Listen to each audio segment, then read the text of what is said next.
I have covered my bed with colored linens from Egypt. Wonder what that feels like. Wonder what that looks like. I have perfumed my bed with myrrh, aloes, and cinnamon. Okay, not my scent choice, but okay, girl. Come, let's drink deeply of love till morning. Let's enjoy ourselves with love. My husband is not home. What? Okay, Lord, I was not co-signing that. Child, go on and get your Bible.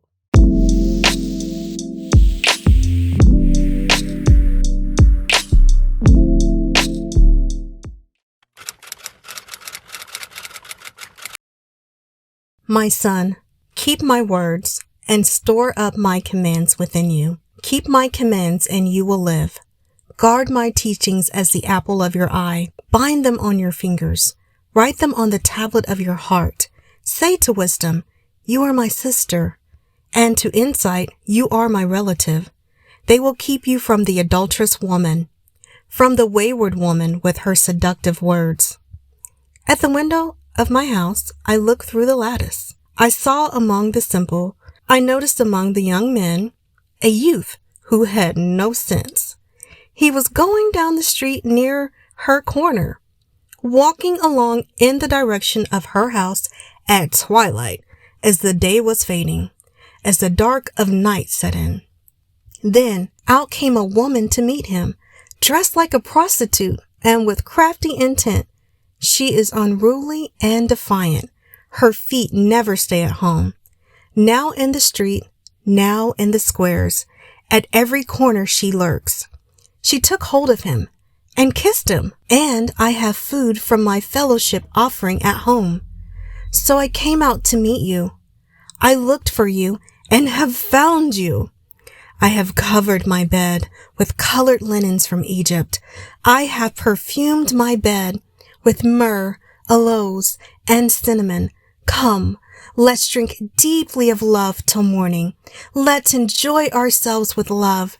My husband is not at home. He has gone on a long journey. He took his purse filled with money and will not be home till full moon. With persuasive words, she led him astray. She seduced him with her smooth talk. All at once he followed her, like an ox going to the slaughter, like a deer stepping into a noose, till an arrow pierces his liver, like a bird darting into a snare, little knowing it will cost him his life. Now then, my sons, listen to me. Pay attention to what I say. Do not let your heart turn to her ways or stray into her paths. Many are the victims she has brought down. Her slain are a mighty throng. Her house is a highway to the grave, leading down to the chambers of death. Let's go ahead and dig into Proverbs 7 with a closer look.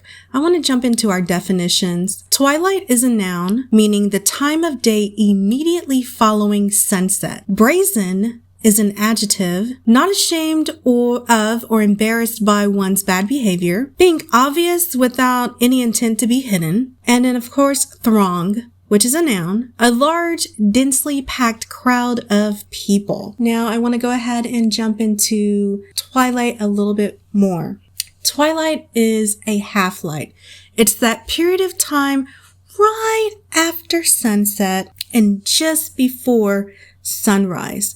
A lot of people might say that this is dusk, dark, or the dawn of morning. So it's that time period where it's not quite light and not quite dark. It's in between the night and morning hours. Brazen, another word for that is imprudent, which means not showing care of the consequences of an action. And throng is a multitude of people or a mass of people. So let's jump to Proverbs 7:24 through 27. Now then, my sons, listen to me. Pay attention to what I say. Do not let your heart turn to her ways or stray into her paths. Many are the victims she has brought down. Her slain are a mighty throng. Her house is a highway to the grave, leading down to the chambers of death. This is one of the reasons why I wanted to really hone in on the definitions first. So basically, we're saying that this woman has dealt with a large number of guys, okay? A large number of men. She's dealt with a large number of people dealing with her being promiscuous, and she has brought them down, okay? Either she has gotten them embarrassed, okay? Or she has gotten them killed or near death, okay? And let's go ahead and jump to Proverbs 7 and 14. That'll be towards the right part of your screen for that digger deep. This one I really wanted to dig into because it bothered me, and you'll see why in a second. Today, I fulfilled my vows, and I have food from my fellowship offering at home. I was like, God never says anything by accident. None of the words in the Bible are meaningless. They all have a meaning. I was like, so what is this fellowship offering? So I had to go back to Leviticus, where we're talking about laws and offerings. And there are 4 types of offerings. And if you're wanting to dig a little bit deeper into this yourself, I definitely and highly encourage it. It's in Leviticus, starting in chapter 7. Okay. But basically, there are 4 main types of offerings during that time period. There was your burnt offering, your grain offering, a peace offering, and a sin and guilt offering.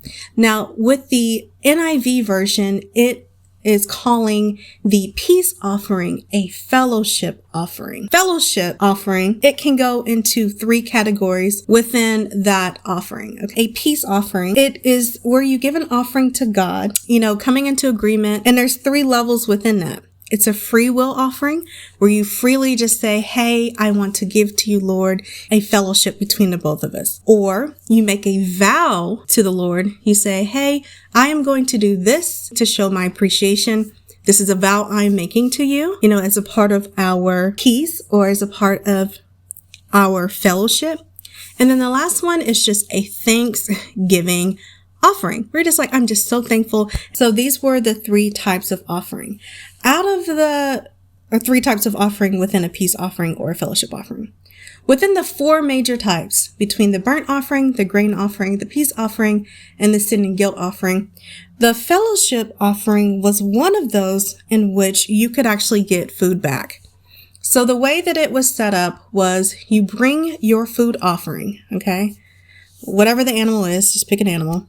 You give certain parts of that as a sacrifice to God. And then the priest gets certain select parts. And then whatever was left over, this is one of those offerings where whatever was left over, you could take it home. Okay? And enjoy it. Okay? It's like you're sharing with everyone. It's a fellowship. Okay? A peace offering. So for her to go and say, today I fulfilled my vows. So she made a vow to God. Okay? And I have food left over from my fellowship offering, and I'm going to share it with you. That's just trifling to me because it's kind of like playing in God's face. I did this, I did that, or I said I would do this, I said I would do that.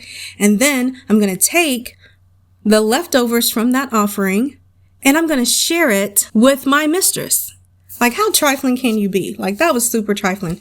The way that it was sticking out to me, and which made me really want to dig into it, and the Holy Spirit did help me, is if you're going to sin and you're like telling God beforehand, Lord, I am going to go and I am going to sleep with Sally Sue's husband. I'm going to give him all the business, but I'm just letting you know now to forgive me. But that's what I'm going to do. And then you go off and do it. Like that's trifling to me. So I really wanted to dig into that. 2 main scriptures that pointed out to me were the 2nd verse within chapter 7, chapter 7, verse 2, and then verses 19 through 20. So in verse 2, it says, keep my commands and you will live. Guard my teachings as the apple of your eye. Seems pretty simple. Surface level means cherish it as something that's really important to you. But I know not always the way that we realize things to be now is the way that things were realized then. So I want to dig a little deeper.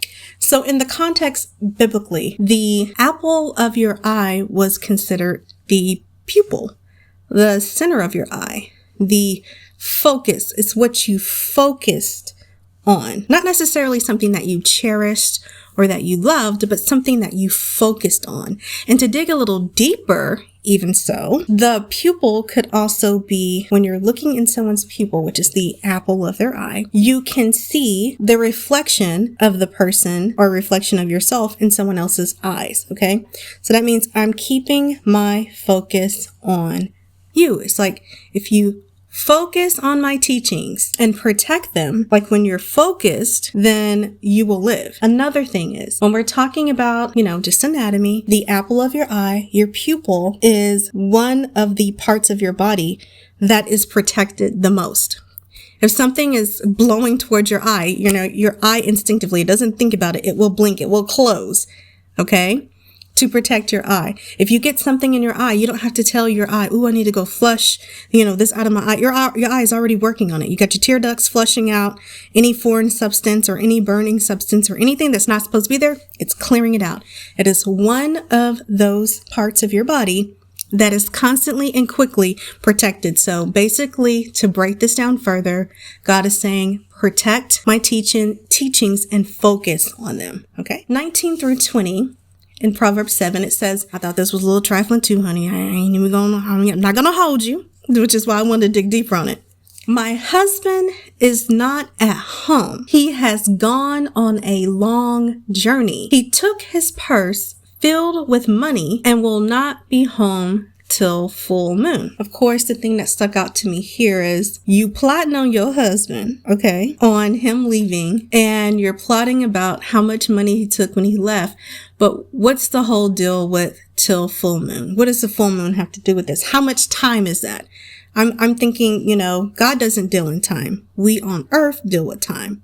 There are 4 main phases to a moon, changing from a new moon to a crescent to a full moon. There's some moving parts in there, and the total time frame that it takes to go from a new moon, the time period it takes to go from there to a full moon, is approximately 29.4 or 29.5 days. So depending on when he left and when she's having this conversation, she is basically trying to be trifling for up to almost a month and is telling this guy, don't worry about it because we're not going to get caught. He's not coming back for a long time, so we can keep this going. And even at the shortest amount of time, okay, it's about 6 days in between each changing, okay? And then from a full moon to a new moon, it can be about 24 hours. So let's just say we caught it in the middle somewhere. She's somewhere in the middle of this conversation within the moon changing. That's at least 2 weeks. She is trying to be very trifling for at least 2 weeks with a person that she literally just pulled off the street. That's trifling. And I don't understand. So I'm going to dig a little bit deeper and then we'll go ahead and just jump into real life because I can go all day on this, okay? But she has a husband. She's not going after someone else's husband. She literally has a husband. She is literally a kept woman. She said he has a lot of money and he's going to go take care of business for either from 2 weeks up to 4 weeks, okay? He's going to be gone almost 30 days. Or like I said, at the very least, he's going to be gone between 6 and 14 days. Okay. So she's not worried about food. She's not worried about money. She's not worried about her place. I mean, he even got her some Egyptian sheets. Okay. So he has some kind of money, but she's still not satisfied. She is still going out and messing with other men. And it makes absolutely no sense to me. And the fact that these men are also messing with her, knowing that there's consequences to those type of things. When you are married, you are married. You are in a covenant with your spouse. It doesn't matter if you're separated. Doesn't matter if you're legally separated. Doesn't matter if you stay together or not. Doesn't matter if you decide you don't like them that day. Doesn't matter if they cheated on you. At the end of the day, you're still married. And there's still a lot that goes into that. Even though we're not property, you still regard your spouse as something that belongs exclusively to you. So when someone comes and takes it, Not everyone responds the same way. And that's why God has given the warning that, hey, you can die behind this. A lot of people have died behind this. A lot of people will continue to die behind this. So let's go ahead and jump into our real life scenarios. If you're up to it and you're doing it with me, go ahead, whip out those journals and journal with me, and we'll wrap everything up with the conclusion.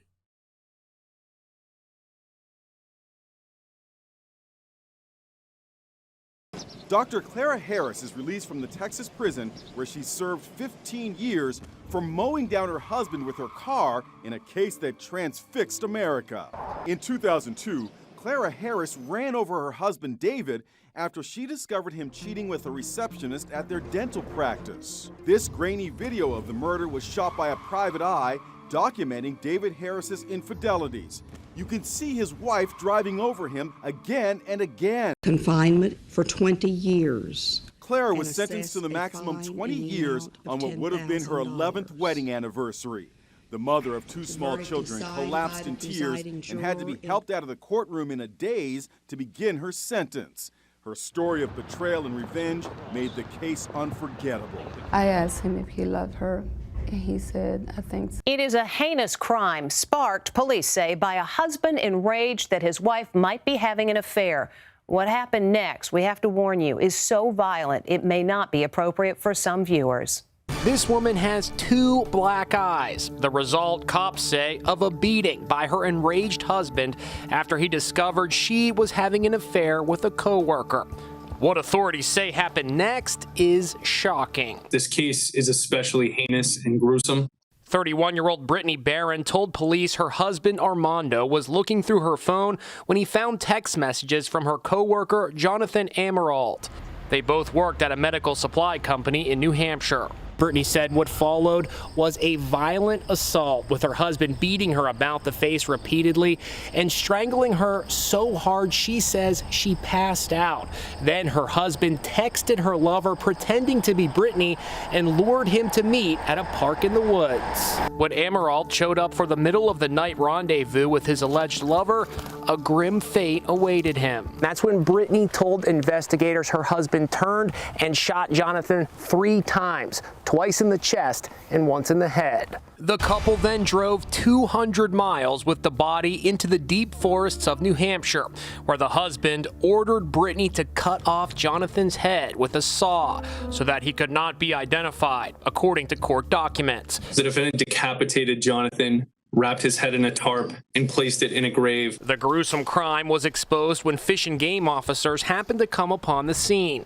Armando Barron has pled not guilty to murder. His wife was charged with falsifying physical evidence. She pled not guilty when she appeared in court, and you could still see those 2 black eyes. New developments in that story involving a father accused of killing his pregnant wife and 2 young daughters. He appeared in court, striking a plea deal. And ABC's Clayton Sandell is in Denver with the very latest. Good morning, Clayton. Good morning, Michael. This was an unexpected turn. Chris Watts in court pleading guilty to murdering his family in a deal to save his own life. In a dramatic about-face, the man once considered a devoted husband and father, praised by his wife on Facebook. He was the one for me, and he is amazing. Now admitting to murdering her and their 2 young girls. My daddy is a hero. Leaving their bodies at this Colorado oil field and shattering a picture of suburban bliss.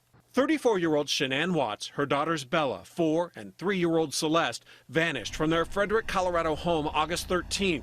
The next day, if you're out there, just come back. Watts pleaded for their safe return, but also hinted at marriage trouble. It wasn't like an argument. We had an emotional conversation, but I'll leave it at that. But I just want them back. But a day later, police say Watts confessed to driving their bodies to that remote oil field, leaving the girls submerged in oil tanks, Shanann in a shallow grave. This is absolutely the worst possible outcome that any of us could imagine. Investigators say Chris Watts was having an affair with a co-worker, a day after his interview admitting he killed his wife soon after telling her he wanted to separate. Parents were in the courtroom Tuesday as Watts held back tears, his voice cracking, pleading guilty to each charge, including unlawful termination of a pregnancy. Shanann was 15 weeks pregnant. So pink means That's just the test. I know. It just says the pink is going to be girls. I don't know. That's awesome. Welcome back. And developing tonight, an alarming 911 call outlines a deadly crime of passion. The man who pulled the trigger on off-duty Madison County deputy. CBS 46's Yasmina Alston breaks the call down. In that 911 call, you can hear an off-duty Madison County deputy screaming that he had shot someone because his wife was cheating on him. I just shot somebody. My wife was cheating on me and I couldn't take it. What's gonna happen? I caught her cheating. You just heard 32-year-old Winford Trey Adams, an off-duty Madison County deputy, shortly after he shot 26-year-old Benjamin Lloyd Clore. In the call, Adams says he shot Clore because his wife was cheating. He told dispatchers his wife was in the driveway. I didn't shoot her. I shot the guy. I couldn't stop myself. The shooting happened Sunday on Old Jefferson Road in Athens. No, I'm going to kill myself. I can't go to jail for the rest of my life. I'm the deputy sheriff of Madison County. I can't go to jail. You hear Adams say the victim ran away and he was going to look for him. Have y'all got a 911 call from him yet? Is he okay? If you're there, I'm sorry. I heard some movement next door. In a second call, you can hear Adams' wife asking the dispatcher could she leave the scene because she didn't know what he would do next. He just pulled a gun out and shot at my friend, and I want to leave because I don't want him to come back. Police said the shooting was the result of a domestic incident. Adams in the call is also heard briefly speaking with his wife. I love you. Adams was taken into custody at the scene before being charged with murder. I'm Yasmina Alston, reporting for CBS 46 News. This photo of a happy family may not be all that it seems, as we learn disturbing new details in the arrest of a Colorado dentist and father of 6, Dr. James Craig, who police say poisoned and murdered his wife, Angela. My name is Dr. Jim Craig, and I practice at Summerbrook Dental Group. Police allege Craig laced his wife's protein shakes with potassium cyanide and arsenic, which led to her death on Saturday and Craig's arrest the next day. According to a newly released 52-page arrest affidavit, police say they found a troubling search history on Craig's computer, including the top 5 undetectable poisons that show no signs of foul play and is arsenic detectable in autopsy. According to the affidavit, Craig also ordered both arsenic and potassium cyanide online and had them delivered to his dental practice. Legal experts say that could be damning. The toxicology results will be critical. You have the defendant in possession of cyanide. As long as you can link that up to the death, then you're going to have a strong case. Angela Craig's sister, Toni Kofi, telling police there may have been marital issues between the couple, calling their relationship tumultuous and accusing him of having multiple affairs. Detectives believe James Craig was hoping to start a new life with a woman from Texas and say he was actually flying that woman to Colorado while his wife was dying in the hospital. If there was an extramarital affair, that's not necessarily evidence that the defendant killed his wife, but it certainly could be evidence of motive to kill his wife. According to the affidavit, just days before her death, Angela Craig complained of dizziness and nausea, texting her husband, "I feel drugged." His response, "Given our history, I know that must be triggering. Just for the record, I didn't drug you." According to that arrest record, Angela's sister Toni also told police James had actually drugged his wife once before, about 5 or 6 years ago. Police believe what James is referring to in that troubling text message exchange there. James is being charged with first-degree murder and has not entered a plea. We've reached out to his attorney, but have not yet heard back.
thank you for hanging out with me today and going through this chapter.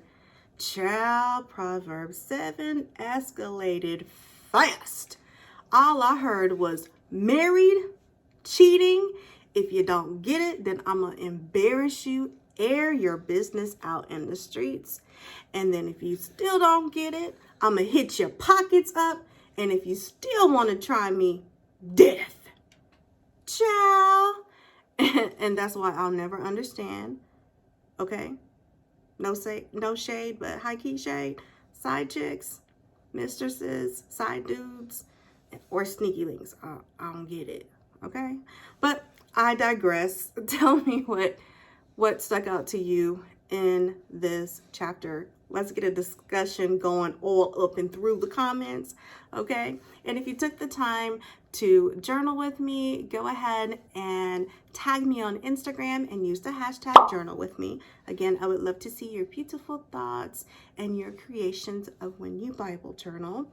And if you like this video, found it, valuable, go ahead and smash that like button and consider subscribing if you haven't already. That's all I have for now. So, shalom and matane.